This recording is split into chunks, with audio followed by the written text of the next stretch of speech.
Manchester United mungkin akhirnya menemukan satu pemain yang bisa menyelesaikan masalah lini tengah mereka yang sudah berlangsung selama bertahun-tahun. Namanya Carlos Baleba.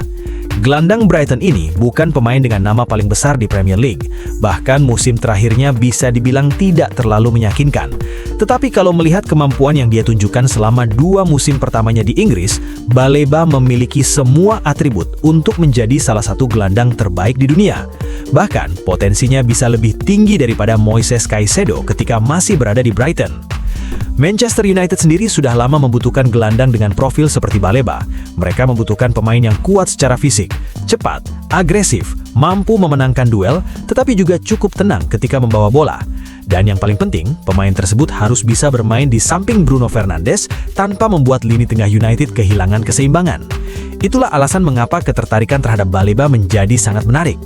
Baleba bergabung dengan Brighton dari Lille pada 2023 dengan biaya awal sekitar 24 juta pound sterling. Dalam 3 tahun dan sekitar 92 penampilan, pemain asal Kamerun ini perlahan berubah dari pemain muda yang belum dikenal menjadi salah satu gelandang paling menarik di Premier League. Cara bermainnya sangat khas. Dia agresif, memiliki stamina luar biasa, mampu membawa bola melewati lawan, dan mempunyai kemampuan untuk menutup area yang sangat luas di lapangan. Bahkan ada satu statistik yang menunjukkan betapa luar biasanya kemampuan atletiknya. Pada musim 2024-2025, Baleba menjadi salah satu dari hanya 2 gelandang tengah di Premier League yang mampu mencapai kecepatan lebih dari 34 km per jam. Untuk seorang gelandang tengah, angka tersebut sangat gila. Karena itu berarti Baleba bukan hanya bisa memenangkan duel di tengah lapangan, tetapi juga mampu mengejar pemain lawan ketika permainan berubah menjadi transisi. Dan transisi memang merupakan salah satu area terbaiknya. Ketika kehilangan bola, Baleba bisa langsung bergerak mengejar lawan. Dia mampu membaca arah serangan, menutup jalur umpan, kemudian melakukan tackle atau intersepsi. Pada musim tersebut, dia mencatatkan 92 tackle dan intersepsi, yang menempatkannya di antara gelandang tengah terbaik Premier League dalam kategori tersebut. Dia bukan tipe gelandang yang hanya berdiri di depan bek dan menunggu bola datang. Baleba aktif mencari bola. Namun menariknya, dia bukan sekedar gelandang penghancur. Begitu mendapatkan bola, Baleba bisa membawa permainan ke depan. Dia memiliki kemampuan membawa bola dalam jarak jauh, melewati pemain lawan dan mengubah situasi bertahan menjadi serangan. Keseimbangannya ketika membawa bola juga sangat bagus. Dia kuat dalam duel dan cukup sulit dijatuhkan, sehingga ketika berhasil melewati tekanan pertama, dia bisa membawa timnya naik beberapa meter ke depan. Dan justru profil seperti inilah yang selama ini hilang dari Manchester United. United memiliki pemain kreatif seperti Bruno Fernandes. Mereka memiliki pemain yang bisa mengontrol tempo seperti Youri Tielemans.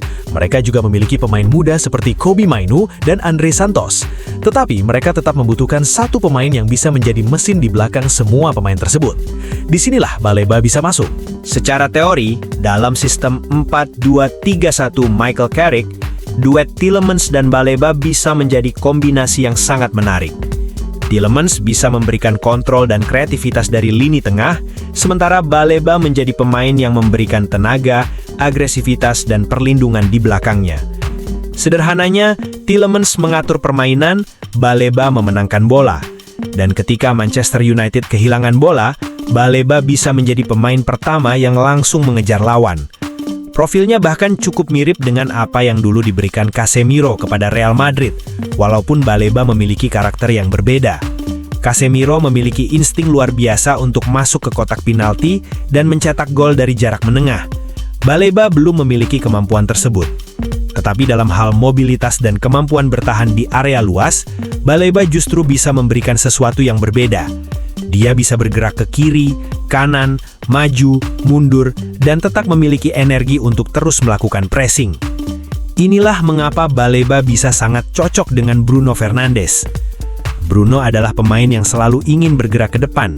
Dia ingin menerima bola di area berbahaya, mengambil resiko dengan umpan vertikal, dan masuk ke sepertiga akhir. Masalahnya ketika pemain seperti Bruno bermain terlalu bebas, seseorang harus tetap menjaga struktur di belakangnya. Baleba bisa menjadi pemain tersebut. Ketika Bruno maju, Baleba tetap berada di belakang. Ketika Tielemans bergerak mencari ruang, Baleba menjaga area tengah. Ketika fullback maju membantu serangan, Baleba bisa turun dan memberikan perlindungan. Jadi secara taktik, Baleba bukan hanya memberikan tenaga, dia memberikan kebebasan kepada pemain lain. Namun tentu saja ada alasan mengapa transfer ini bukan keputusan yang sepenuhnya tanpa resiko. Musim 2025-2026 Baleba tidak berjalan sesuai harapan. Dia memulai musim kurang meyakinkan, berada di tengah spekulasi transfer besar, sempat digantikan pada babak pertama, dan kemudian mengalami masalah cedera. Sekarang dia juga sedang memulihkan diri dari cedera ligamen pergelangan kaki. Artinya, Manchester United tidak sedang membeli pemain yang berada di puncak performanya. Mereka membeli potensi, dan itu adalah perbedaan yang sangat penting. Baleba juga masih memiliki kelemahan dalam distribusi bola. Kadang-kadang dia bisa memberikan umpan progresif yang sangat bagus, tetapi di kesempatan lain kontrol pertamanya terlalu jauh, umpannya terlalu pendek, atau terlalu keras, dan akhirnya membuat rekan setimnya berada dalam situasi sulit. Dia juga belum memberikan ancaman gol yang konsisten. Kemampuan crossingnya pun bukan sesuatu yang istimewa. Tetapi, apakah itu masalah? Sebenarnya tidak terlalu. Karena Manchester United tidak membutuhkan Baleba untuk menjadi playmaker utama. Mereka tidak membutuhkan dia untuk mencetak 15 gol dalam satu musim. Mereka membutuhkan seseorang yang memenangkan bola, melindungi pertahanan, membawa bola ke depan, dan membuat lawan tidak nyaman selama 90 menit. Dan dalam hal tersebut, Baleba sangat bagus. Bahkan terlalu bagus jika kembali melihat performanya pada 2 musim pertamanya bersama Brighton. Ada alasan mengapa Manchester United dan Manchester City sama-sama pernah menunjukkan ketertarikan terhadapnya. Brighton bahkan sempat mematok harga sekitar 100 juta pound sterling. Sekarang ada laporan bahwa Brighton mungkin lebih terbuka untuk menerima angka yang lebih rendah, sekitar 60 juta pound sterling. Bagi United, ini membuat situasinya menjadi semakin menarik. Mereka memang sudah mengeluarkan sekitar 85 juta pound sterling untuk mendatangkan 2 gelandang baru, Andre Santos dan Youri Tielemans. Jadi pertanyaannya adalah, untuk apa mereka masih membutuhkan Baleba? Jawabannya sederhana, karena profilnya berbeda. Santos memberikan potensi dan energi, Tielemans memberikan kualitas teknis dan kreativitas.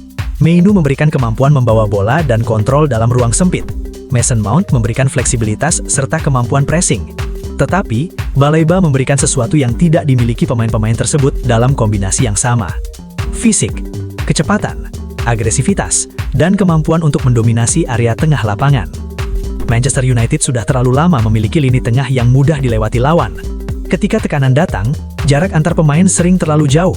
Ketika kehilangan bola, tidak ada pemain yang cukup cepat untuk langsung menghentikan transisi lawan.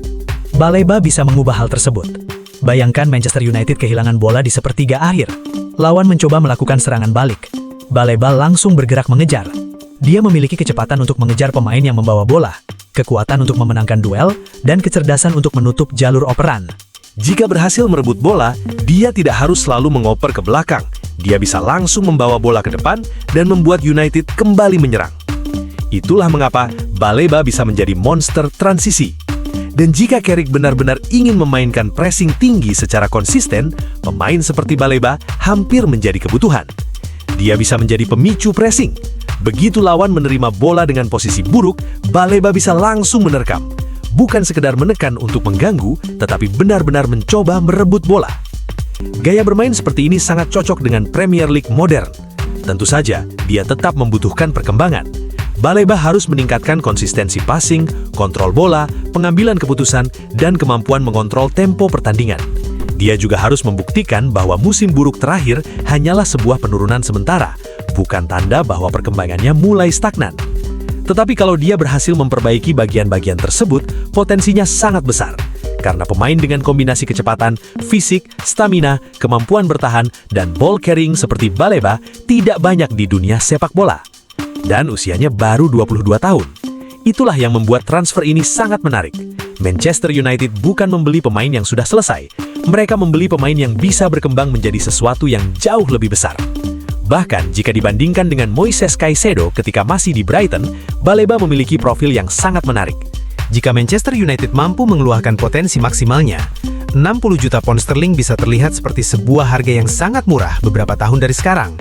Dan mungkin, untuk pertama kalinya setelah bertahun-tahun, Manchester United bisa memiliki seorang gelandang yang bukan hanya mampu bertahan, tetapi juga mampu mengontrol seluruh pertandingan dari tengah lapangan.